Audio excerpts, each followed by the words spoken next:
What's going on, guys? You haven't seen this rifle in a while. This is my M39 military surplus rifle from Finland. Some people refer to it as the Finnish Mosin Nagant. I've had people debate on one of my videos in the comment section that this rifle is not really a Mosin Nagant. It's something else. I'm just going to ignore all that. I'm not an expert on the history of this weapon. Let's just say it's a variant of the Mosin Nagant, and it's definitely on a different level than your basic Russian run-of-the-mill Mosin. This is a special rifle, and it had been about a year since I'd shot it, so I just wanted to do an update on this rifle for you, because I got some pretty good results with it today. And also, I uploaded a video over a year ago about reloading for the 7.62 by 54R, and for some reason it's gotten a lot of hits. I mean, at least for me, it's got 30,000 plus hits, and I kind of wanted to do an update on it in case anybody was interested, how the hand loads performed. So that's what I have in store for you in this video. Now, in that original video, I was hand loading with Parvi Partisan 150 grain FMJ bullets. They're quite hard to find. I was only able to find them from Graphs. And right now, well, I haven't checked in a while, but the last I checked, they were out of stock. So what I used in a follow-up video was I was going to actually start using these bigger bullets, the 303 cal, because what I had done was I used loading data for a 150 grain soft point as a proxy for the 150 grain FMJs, and then I did a little follow-up saying that you know, it's not the best idea to do that. You should always try to use the exact bullets and powders that are in your reloading manuals. Turned out to be safe, but it didn't come out really accurate for obvious reasons. I was using loading data and overall lengths for a different bullet. So I do have loading data for these two projectiles. This is Hornady's 174 grain .3105 inch bullet. I believe that's the only one on the market of that particular size. And then this is a very basic 180 grain Spitzer bullet. This will also work for any other gun that's the 303 caliber, like your Enfields. Anyways, this is a 180 grain Spitzer bullet. It is not a Sierra Game King. It's actually called the ProHunter, and it's a very basic Spitzer design. It's a big bullet, and it's just your basic Spitzer with a exposed lead point, flat tail, or a flat base, I should say. But it has really good external ballistics. It's got a ballistic coefficient of 0.411. So I'll show you how this one did. And then I also used your Hornady .3105 174 grain FMJ boat tail.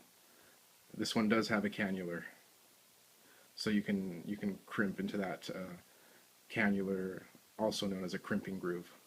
So here's a 5-shot group with the M39 at 100 yards. Not really that great. Now, I know it's iron sights, but this rifle is definitely capable of better accuracy than this. And I'm sure some of it was my fault, but that Hornady 174 grain FMJ just didn't do quite that well out of this rifle. Now let me show you the 180 grain ProHunter from Sierra. Again, as you can see, this rifle, I've kept it in its original configuration, iron sights only. In fact, you can see here, I had the rear sight moved up to the 300 meter tab because I was hitting the steel targets at 400 yards fairly regularly if I did my part. So I was quite happy with the ProHunter. Now, check out what I did at 100 yards.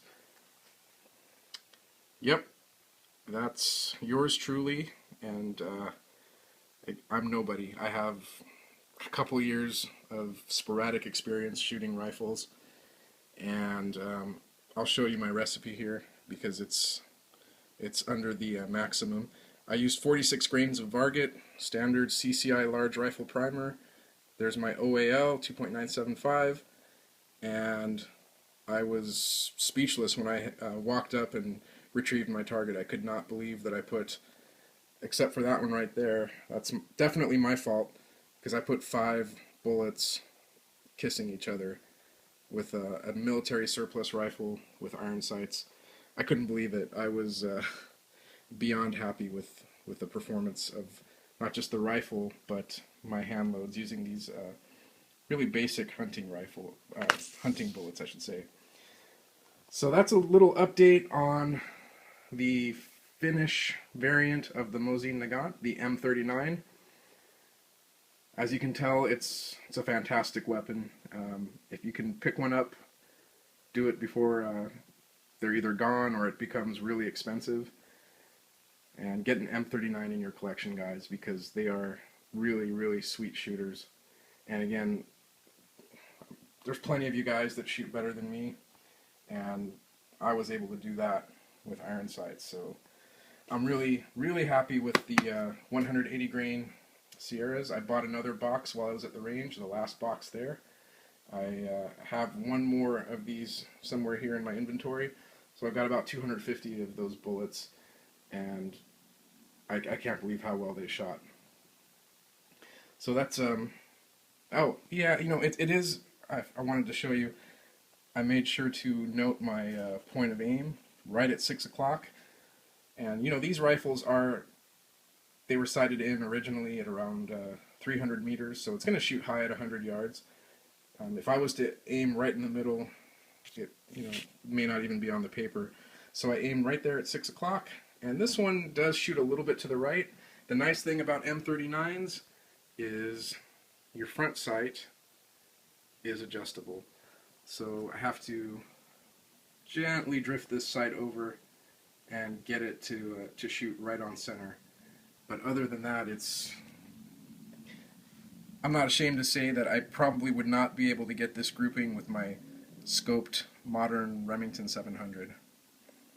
It would be a challenge for me to get this kind of group. So just a testament to how well these M39s were built. So I hope you enjoyed this. I hope you enjoyed this little addendum to my 7.62 by 54 reloading video, and wanted to let you know that this M39 is a beast. You guys have a good weekend. Thanks for watching.